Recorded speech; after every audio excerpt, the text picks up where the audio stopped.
제38강 제사장과 대제사장 제사장 직분 출애굽기 28장 1절부터 5절.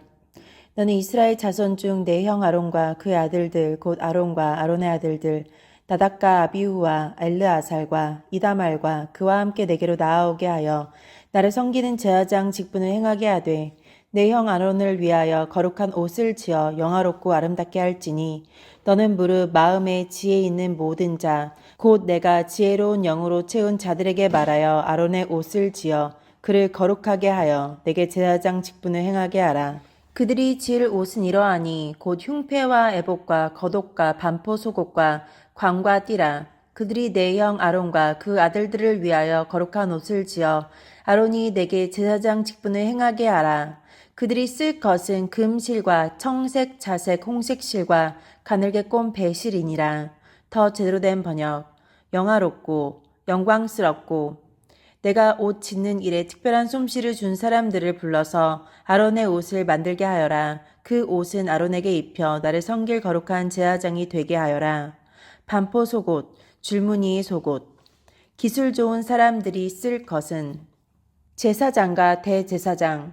제사장 직분과 복장에 관련된 말씀은 1절부터 3절, 제사장의 복장의 내용과 그 빛깔에 대한 말씀은 4절부터 5절에 나옵니다. 출애굽기 28장 1절부터 5절은 대제사장이 될 사람, 직분, 옷 만드는 자에 대한 개괄적인 말씀입니다. 제사장이 될 사람과 직분. 제사장이 될 사람은 하나님께서 친히 택하여 세우셨습니다.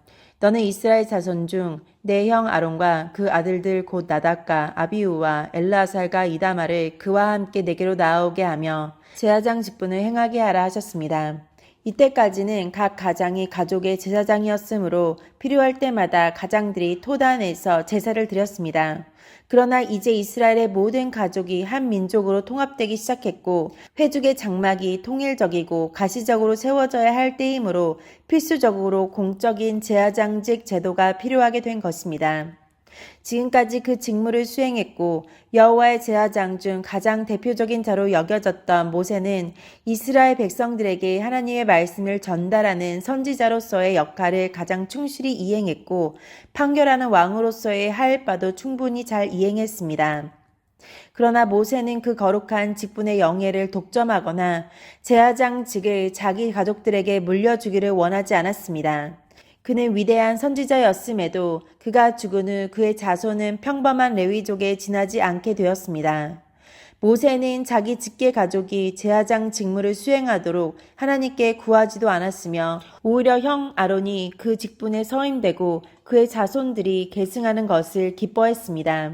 이것이야말로 모세가 겸손하며 무엇보다도 하나님의 영광을 높이기를 원했던 사람임을 확실히 증명해 줍니다.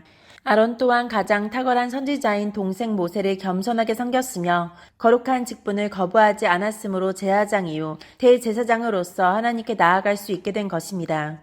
참으로 하나님은 스스로 낮추는 자를 높여주십니다. 하나님의 부르심을 받은 자가 아니면 누구든지 스스로 이 영예를 취할 수 없다는 것을 여기서부터 분명히 보여줍니다. 하나님은 이스라엘 백성들 일반이 하나님께 대한 제사장 나라가 되리라고 말씀하셨습니다. 그러나 제단에서 봉사하는 자들은 자신을 전적으로 그 일에만 바쳐야 했으며 앞으로는 그 일을 아무나 행하지 못하게 되기 때문에 하나님께서는 그 백성 중에서 한 가족, 곧 아론과 내 아들을 택하여 제사장 가족으로 삼으신 것입니다. 그래서 유대 교회의 모든 제사장은 아론의 가계에서 계승되었습니다. 제사장 의식의 거룩함이 계승되는 것, 즉 참된 성결이 한 가정에서 계승된다는 것은 그 가정의 참으로 큰 복입니다. 이스라엘 자손 중에서 제사장이 될 자들을 택하라 하셨습니다. 제사장은 선택된 하나님의 백성 중에서 나오게 하셨습니다. 하나님께서 어떻게 죄인들의 죄를 사해 주는지, 어떻게 그 사함받은 자들의 하나님이 되시는지를 알지 못하는 사람이 어찌 하나님의 제사장이 될 수 있겠습니까? 예수 그리스도를 알지 못하고 믿지도 못한 사람은 결코 하나님의 백성도 아니요 제사장이 될 수 없습니다. 어떤 종교의 지도자도 죄를 용서받게 할 수 없으므로 다른 종교를 믿어도 구원받을 수 있다고 하는 것은 허황된 말입니다. 이스라엘 자손 중에서도 하나님께서 원하시는 자들을 택하셨습니다. 내 형 아론과 그 아들들 곧 나답과 아비후와 엘르아살과 이다말을 나아오게 하라 하셨습니다. 하나님께서는 이름들을 정확하게 언급하심으로써 부르심을 더욱 분명히 하셨습니다. 이들은 모든 이스라엘 백성 가운데서 거룩한 제사장의 직분을 위임받기 위해 특별히 선택되고 부름받은 사람들입니다. 그것은 하나님께서 친히 그들에게 주신 특별한 선물입니다. 그런데 성도라는 사람들 중에 목사의 자녀들이 목사가 되고 그들이 아버지 목사의 목회를 계승하는 것을 세습이라고 비판하고 그것을 막는 법을 제정하자는 사람들이 있는데 이것은 하나님 앞에서 큰 잘못입니다. 성경 어디에도 목사의 자식은 목사가 되지 말아야 하며 목사가 아버지 목사의 교회를 계승하면 안 된다고 기록된 바가 없습니다. 만약 그렇게 주장하는 것은 하나님께서 세우신 교회의 제사장 직분의 거룩한 승계를 감히 부정하며 그 거룩한 질서를 파괴하는 일입니다. 자신이 예수를 믿고 하나님의 자녀가 되었을 뿐 아니라 거룩한 제사장이 되었음을 깨닫는 성도라면 자기뿐 아니라 자녀들이 자자손손 예수 그리스도의 제사장이 되도록 해야 합니다.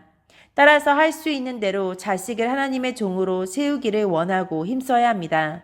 또한 자식이 목사로 기름 부음 받게 되었을 때는 자신과 그 집안이 큰 복을 받았음을 확신하며 영광스럽게 여기고 하나님께 감사해야 합니다. 또한 성도들은 그런 가정들을 부러워하며 본받기 위해 힘써야 합니다.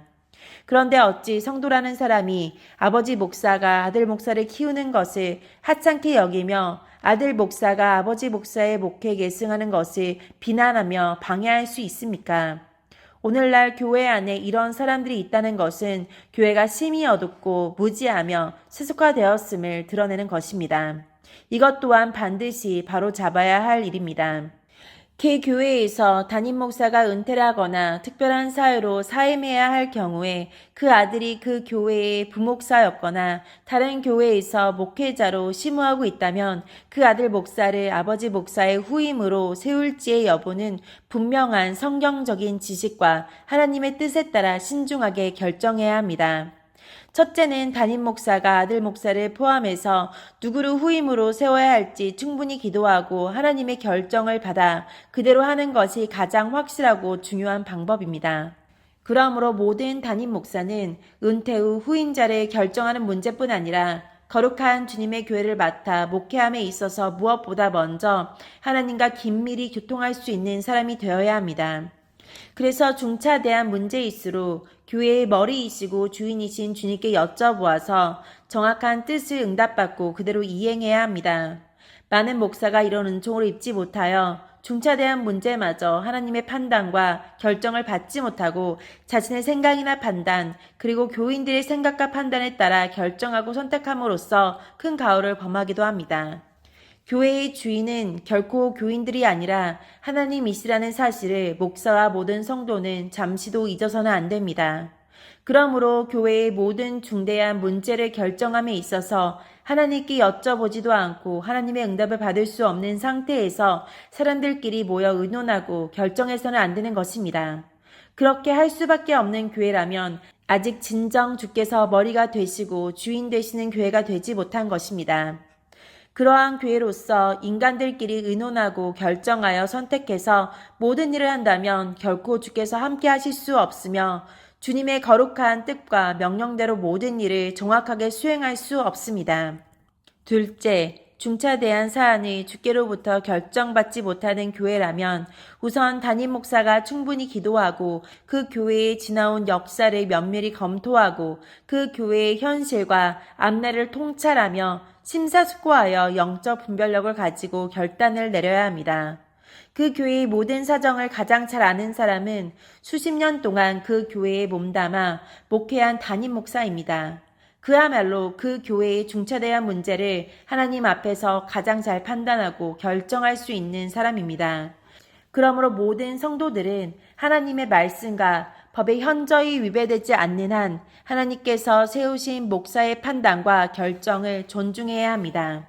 따라서 그 목사가 충분히 기도하고 심사숙고하고 영적 분별력을 가지고 판단하여 결정한 것을 가장 귀하게 받아들이고 잘 따라야 합니다. 셋째, 개교회가 후임 목사를 선택하는 것은 어디까지나 위의 첫 번째와 두 번째가 가장 중요한 기준이 되어야 합니다. 또한 그 교회에 몸담고 있는 성도들이 충분히 기도하고 심사숙고하여 선택하고 결정해야 합니다. 그 교회와 직접적인 관련이 없는 타 교회의 목사나 성도나 외인은 결코 후임 목사를 결정하는 일이나 그 교회에 중차대한 일에 섣불리 개입해서는 안 됩니다. 이와 같이 교회가 주님의 교회답게 하나님 앞에서 올바로 결정하고 선택하여 후임 목사를 세우거나 중차대한 일을 결정할 때 하나님께서 그 교회와 함께 하시며 복을 내리실 것입니다. 그리고 그 교회는 언제나 승리하며 평안하게 될 것입니다. 이런 것들을 깊이 인식하지 못하고 인간적인 생각과 사고방식을 가지고 세상의 풍습과 여론에 따라 아들 목사는 후임 목사로 세워서는 안 된다. 그것은 잘못된 세습이라고 비난하거나 교단이 그런 법을 세워서 그것이 마치 하나님의 명령이고 뜻인 것처럼 교회들을 유린해서는 안 됩니다. 오늘날 많은 노예와 교단들이 하나님의 말씀과 뜻과 상관이 없는 사람들의 생각과 뜻에 따라 세상 사람들의 눈치를 보고 쓸데없는 규칙과 법을 만드는 일이 너무 많습니다. 교회들은 이런 오만방자한 자들의 행위를 결코 방관하거나 묵인하거나 받아들이면 안 됩니다. 그런 일을 하는 자들은 교회와 하나님 나라 건설을 현저하게 방해하고 해를 끼치는 자들입니다. 우리는 이런 자들을 엄히 책망하고 경계해야 합니다. 제사장 직분을 받는다는 것이 그들에게 얼마나 고유하고 신비하게 주어진 특권인지 그들에게 허락 없이 가까이 접근하기만 해도 죽임을 당했습니다. 민수기 18장 7절 내가 제사장의 직분을 너희에게 선물로 주었은즉 거기 가까이 하는 외인은 죽임을 당할지니라. 더 제대로 된 번역 제사장으로서 일할 수 있는 자격을 너희에게 선물로 주겠다. 그러나 누구든지 다른 사람이 성소에 가까이 오면 그는 죽을 것이다.